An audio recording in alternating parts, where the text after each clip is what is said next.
오늘 우리 주시는 말씀은 마태복음 2장 1절에서 12절까지의 말씀입니다. 헤로드 왕 때에 예수께서 유대 베들레헴에서 나심에 동방으로부터 박사들이 예루살렘에 이르러 말하되 유대인의 왕으로 나시니가 어디 계시냐? 우리가 동방에서 그의 별을 보고 그에게 경배하러 왔노라 하니 헤로드 왕과 온 예루살렘이 듣고 소동한지라. 왕이 모든 대제사장과 백성의 서기관들을 모아 그리스도가 어디서 나겠느냐 물으니 이르되 유대 베들레헴이오니 이는 선지자로 이렇게 기록된 바 또 유대 땅 베들레헴아 너는 유대 고을 중에서 가장 작지 아니하도다. 내게서 한 다스리는 자가 나와서 내 백성 이스라엘의 목자가 되리라 하였음이니이다. 이에 헤롯이 가만히 박사들을 불러 별이 나타난 때를 자세히 묻고 베들레헴으로 보내며 이르되 가서 아기에 대하여 자세히 알아보고 찾거든 내게 고하여 나도 가서 그에게 경배하게 하라. 박사들이 왕의 말을 듣고 할새 동방에서 보던 그 별이 문득 앞서 인도하여 가다가 아기 있는 곳 위에 머물러 서 있는지라. 그들이 별을 보고 매우 크게 기뻐하더라. 집에 돌아가 아기와 그의 어머니 마리아가 함께 있는 것을 보고 엎드려 아기께 경배하고 보배압을 열어 황금과 유향과 모략을 예물로 드리니라. 그들은 꿈에 헤로데게로 돌아가지 말라 지시하심을 받아 다른 길로 고국에 돌아가니라. 아멘.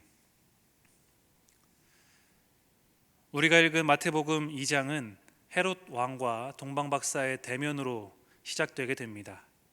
동방의 나라에서 몇몇의 점성가들이 별을 보고 왕이 태어나심을 깨닫게 됩니다.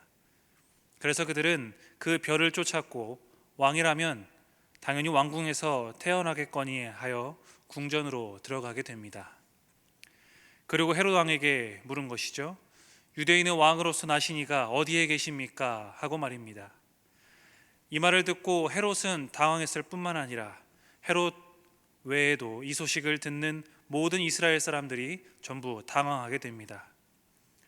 왕은 동방 박사들과 대제사장들 그리고 율법학자들을 불러 모아서 캐묻기 시작합니다. 그리스도께서 어디에 태어나시겠느냐? 그들은 유대 베들레헴에서 태어날 것이다 라고 말하며 덧붙여서 선지자가 말하기를 너 유대 땅에 있는 베들레헴아 너는 유대 고을 가운데서 아주 작지 않다. 너에게서 통치자가 나올 것이니 그가 내 백성 이스라엘을 다스릴 것이다 라고 했다라고 말합니다. 왕이 그 말을 듣고 별이 언제 나타났는지를 물으면서 베들레헴에 도착해서 태어날 아기에 대하여서 알아보고 찾으면 바로 말을 해달라라는 당부를 하게 됩니다. 자신도 그분께 가서 경배를 드리겠다라고 말이죠. 동방 박사들은 아기 예수님을 만나게 됩니다. 황금과 유향과 모략을 예물로 드리면서 그분의 탄생을 축하하였고 다행히 꿈에서 헤롯 왕에게 다시 가지 말라는 그런 지시를 받고 고국으로 돌아가게 됩니다. 우리는 헤롯 왕과 동방 박사들이 만나는 장면을 다시 주목해 볼 필요가 있습니다. 박사들이 그리스도가 태어나실 곳을 베들레헴이라고 이야기를 합니다. 베들레헴은 예루살렘으로부터 남쪽으로 8km 정도 떨어진 곳입니다. 해발 770m 정도 되는 언덕 위에 자리하고 있었습니다. 히브리어로 집을 뜻하는 베트와 빵이라는 뜻을 가진 레헴이 합쳐져 있는 그런 합성어입니다. 그래서 빵집이라는 의미를 갖고 있습니다. 지금의 베들레헴은 3만 명 정도 거주하는 그런 인구 밀도가 상당한 도시입니다. 하지만 성경에서 말하던 당시는 유대 고을 중에서도 가장 작은 그런 마을들에 속해 있었습니다. 성경 원문에 도시가 아닌 마을로 적혀 있는데요. 그 마을이란 표현이 시골 동네를 뜻하는 그런 단어입니다. 작은 고을이었고 특별히 번화하거나 화려한 곳도 아니었습니다. 그런데 굳이 6절에 가장 작지 아니하도다 라고 강조하면서 말한 그런 특별한 이유가 무엇일까요? 구약의 미가서 5장 2절을 보면 이렇게 나옵니다. 베들레헴 에브라다야, 너는 유다 족속 중에 작을지라도 이스라엘을 다스릴 자가 내게로 나올 것이라. 그의 근본은 상고에 영원에 있느니라 라고 말입니다. 이 예언이 신약에 와서 예수님의 탄생으로 이어지게 되는 것이고, 그 말씀이 그대로 성취되었다는 것을 보여주기 위해서 마태복음은 미가서의 내용을 가지고 와 적게 됩니다. 미가서는 베들레헴을 향해서 작다라고 표현을 했습니다. 아주 작다라는 사실 그대로를 적었습니다. 그런데 마태복음에서는 가장 작지 않다라고 말을 했습니다. 결코 작지 않습니다라고 표현을 하고 있습니다. 미가서에서 작다고 말한 것을 마태복음에서는 정반대의 의미로 이야기합니다. 여기에는 이유가 있습니다. 오늘 본문 2장 6절은 동방박사의 메시아 탄생 이야기를 듣고 헤로드 왕이 더 알아보기 위해서 이스라엘 학자와 제사장들과 사람들을 불러 모아서 대화하는 자리 속에 나온 이야기들입니다. 헤로드 왕은 이스라엘을 지배하던 로마의 지역 왕이었습니다. 그리고 그가 불러 모아서 대화한 사람들은 지배당했던 이스라엘 사람들입니다. 미가서에서 작다라고 말한 것을 작지 않다라고 말한 이유는 백성들 자신들의 메시아를 설명하는 그런 순간이었기 때문입니다. 작은 시골 마을이 맞긴 맞으나 자신을 지배하는 로마의 분봉왕에게 작은 마을 총구석이라고 이야기하기 싫었던 것이죠. 미가서를 보면 유대 베들레헴이라고 표현이 되어 있는데요, 결코 작지 않습니다. 자신들이 기다리던 이 메시아께서 태어나셨을 수도 있다. 그러니 초라한 작은 마을이라고 말하지 않고 결코 그곳은 작지 않습니다 라고 이야기한 것입니다. 자신들의 지배자 앞에서 기다리던 메시아의 이야기를 전하는 이스라엘 사람들의 마음은 어땠을까요? 그 기분이 짐작이 되십니까? 왕 앞에서 표현은 못하지만 기대와 흥분의 상태이었을 것 같습니다. 그러니 초라하게 소개하기 싫었던 것입니다. 베들레헴은 결코 작지 않습니다. 베들레헴은 실제로 작은 마을이었지만 구원자를 기다리던 이스라엘 사람들에게 그분의 태어나실 마을은 더 이상 작은 마을이 아니게 됩니다. 여러분, 메시아 예수님께서 태어나시는데 그분의 탄생은 의리의리하고 어마어마한 그런 순간이 아니었습니다. 보잘것없었고 초라한 모습의 탄생이셨습니다. 작은 마을 베들레헴에서 태어나셨고 가축들이 자고 먹는 그런 장소에 누인 예수님이셨습니다. 세상이 보기에는 초라하기 짝이 없었던 그런 모습이죠. 하지만 그 장소는 더 이상 작고 초라한 곳이 아니게 됩니다. 베들레헴에는 메시아 예수 그리스도께서 태어나시는 특별함이 있었기 때문입니다. 세상의 죄를 짊어지실 탄생이었고 그 탄생으로부터 하나님의 계획이 시작됩니다. 그것을 넘어 미가서에서 말하듯이 예수님의 뿌리는 상고에 있다.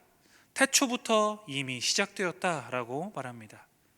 그렇게 태초부터 시작된 그 구원의 계획 속에 예수님의 탄생은 위대하고 경이로울 수밖에 없는 것입니다. 그래서 예수님의 탄생 무대인 베들레헴은 작았지만 작지 않은 장소가 됩니다. 위대한 왕이신 예수님이 나셨습니다. 영광과 존귀 자체이신 예수님이 이제는 우리와 함께 하기를 원하십니다. 생명을 주기 위해서, 나를 살리기 위한 그 이유 하나만으로 이 땅 가운데 태어나셨습니다. 여러분의 인생이 초라하고 작게 느껴지실 때가 있으십니까? 그런데 결코 작지 않습니다. 주님이 거하심으로 그 누구보다도, 그 어느 순간보다도 찬란하고 아름답게 빛나게 될 것입니다. 나를 위해 오신 예수님께서 진심으로 그분께 감사하며 그에 걸맞는 삶을 살아가는 우리 신촌교회 성도님들이 되시기를 주님의 이름으로 축복합니다. 이 시간 함께 기도하겠습니다. 예수님이 계신 곳은 그 어디도 작지 않습니다. 주님과 함께하는 우리의 삶 역시도 크신 주님이 함께하기 때문에 결코 작을 수 없습니다.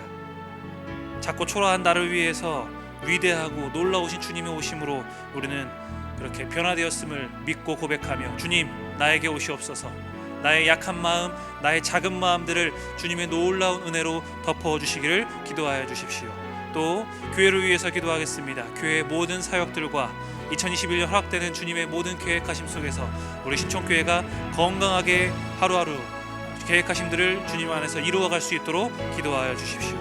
또 코로나로 인해서 나라와 세계가 어려움에 처해 있는데 하루빨리 바이러스를 종식시켜 주시기를 이 시간 함께 기도하며 나아가겠습니다. 기도합니다. 하나님 감사합니다. 하나님 우리에게 주님의 그 놀라운 사랑을 보여주시고 주님의 사랑을 힘입어 우리를 주님의 그 자녀로 살아가게 하심에 감사를 드립니다. 주님과 함께하는 삶, 그 삶은 결코 초라하지 않습니다. 내 삶이 세상이 보기에는 작고 보잘것없어 보인다. 주님이 함께하는 우리의 삶은 놀라운 영광스러운 삶이 되는 우리를 믿음으로 고백하오니 하나님 우리 안에 찾아오셔서 우리와 함께하여 주시옵소서. 우리 신촌교회를 주님께 맡깁니다. 2021년 이 땅의 온 가족을 천국의 한 가족으로 삼는 그런 기도를 갖고 기도하며 우리가 많은 계획들을 나갑니다. 하나님의 그 계획들의 주인 되어 주시옵소서. 주님이 기뻐하시는 우리 신촌교회의 일정들이 될 수 있도록 하나님 우리의 모든 계획들 가운데 주님의 뜻을 구하여 주시옵소서.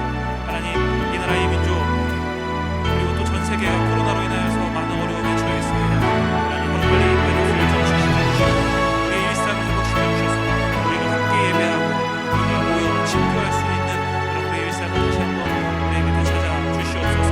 하나님 병상에 누워 있는 자들 있습니까? 하나님 이 시간 어려운 마음들을 가진 자들 있습니까? 하나님 병들어 고통 속에 있는 자들 있습니까? 주님 찾아가셔서 위로하시고 고치시고 함께하여 주시옵소서.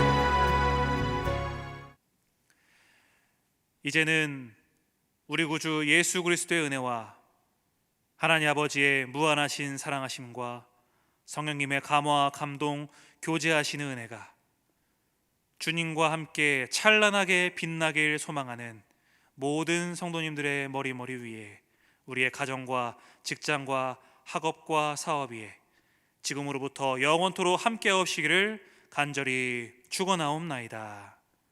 아멘.